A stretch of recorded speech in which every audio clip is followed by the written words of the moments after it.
Hi, today I will be going over some endocrine learning outcomes. In this video, I will go over some of the hormones produced by the hypothalamus and the anterior pituitary gland, as well as state their hormones, structural type, target tissues, and actions. I will describe the mechanism of action, the effects, the processes for synthesis, secretion, and blood transport of T3 and T4 in the body. Then I will proceed to describe the mechanism and actions of the hormones secreted by the adrenal medulla. I will also describe the role of calcitonin in maintenance of blood calcium levels and in bone health. And finally, I will explain the mechanism of the parathyroid hormones' action and effects. Here we have a clear picture of a chart that describes exactly what each organ or gland secretes. Though there is more than the anterior pituitary and the hypothalamus listed, we will just focus on these two for now, which I have highlighted. Now I will explain more in depth what each hormone secreted is for and what their structure is. Let's begin with noticing that the chart is divided into male and female. First, in male, the hypothalamus secretes gonadotropin-releasing hormone, or GnRH, which targets the anterior pituitary gland. Then the anterior pituitary secretes luteinizing hormone, or LH, which targets the interstitial cells in the testes. These cells are most commonly known as the Leydig cells, which produce and secrete testosterone. In this step, the anterior pituitary also secretes the follicle-stimulating hormone, or FSH, which targets the seminiferous tubules, which develop sperm cells in the process of spermatogenesis. For females, it is almost the same except that the GnRH for the from the hypothalamus, which also targets the anterior pituitary, stimulates the production of LH and FSH instead of secreting it as it does with males. Also, since we as females have ovaries instead of testes, the target for LH and FSH are the ovaries. LH stimulates the completion and maturation of follicles, causing ovulation, and the ovulated follicle will then become the corpus luteum, while FSH causes the follicles to begin their development. In this slide, we will talk about the synthesis, secretion, and blood transport of T3 and T4. The most common thyroid hormones are the triiodothyronine, or T3, and tetraiodothyronine, usually called thyroxine, or T4. The thyroid-stimulating hormone, which is produced by the anterior pituitary, stimulates the synthesis and secretion of T3 and T4. The production or synthesis of T3 and T4 begins with an iodide being transported into a thyroid follicle, which causes a thyroglobulin, or Tg, to be made within the follicle cell. Once two iodinated tyrosines within thyroglobulin join, they form T3 and T4. For secretion, T3 and T4 is secreted into the blood after iodinated thyroglobulin undergoes endocytosis and is digested by lysosomal enzymes and placed into T3 and T4. Then the amino acids are recycled into thyroglobulin, then finally expelling T3 and T4 into the blood.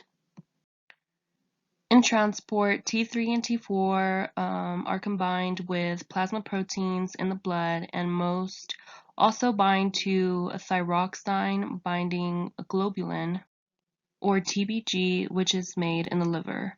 A few bound to other plasma proteins like albumin. This picture further describes the production and secretion of T3 and T4, which we just went over. But if you guys are visual learners like me, I have highlighted where T3 and T4 are formed with a green and where T3 and T4 are expelled into the blood to be transported in like a maroonish color. In this slide, we will go over the mechanism of action and the effects of T3 and T4 in the body. For mechanism of action, T3 and T4 are lipid soluble, which really helps them bind to nuclear receptors in their target tissues. In this process, they are sent out through the plasma membranes into the cytoplasm of their target cells, into their nucleus, and bind to the receptors. The nucleus is where they link with DNA to influence genes and stimulate protein synthesis. After being synthesized, these proteins conciliate the cell's response to thyroid hormones. The effects are maturations, for instance, organ or tissue maturation, growth, for example, teeth, hair, bone, nervous, and connective tissue, etc., metabolism or metabolic rate, such as body temperature, heart rate, appetite, weight, and blood pressure.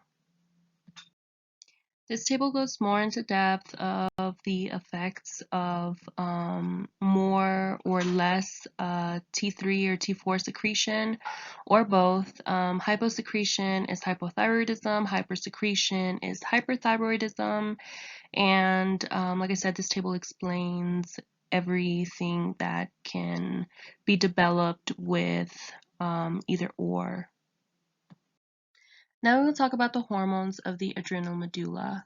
Some of the main hormones secreted by the adrenal medulla are epinephrine, most commonly known as adrenaline, which stimulates some smooth muscles, for example, those in the blood vessels or in the intestinal wall, and norepinephrine or noradrenaline, which functions as a hormone when secreted into the body by the adrenal medulla. The main responsibility of both of these is to prepare the body for physical activity. In this table, we can see that their structure is amino acid derivatives, and they target the heart, blood vessels, liver, and adipose cells, and they respond to each. Here we will be talking about calcitonin role in blood calcium levels and in bone health. In this table, we can see that calcitonin is secreted by the parafollicular cells in the thyroid gland, and they target the bone cells or osteoclasts, which reduce the breakdown of bone. This secretion also prevents the increase in blood calcium levels. So the role in blood calcium levels is that it prevents the increase, and the role in bone health is that it reduces the breakdown of the bone itself. Now for parathyroid hormone actions and effects.